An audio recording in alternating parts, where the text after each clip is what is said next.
Welcome back to the channel. Don't forget to like, share, and subscribe my channel.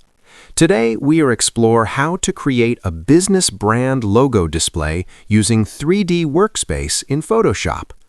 I open Photoshop and place the logo. I pause because logos carry identity. I convert the logo into 3D.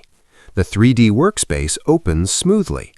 I adjust extrusion depth carefully. Business branding needs elegance. I rotate the logo slightly for presence.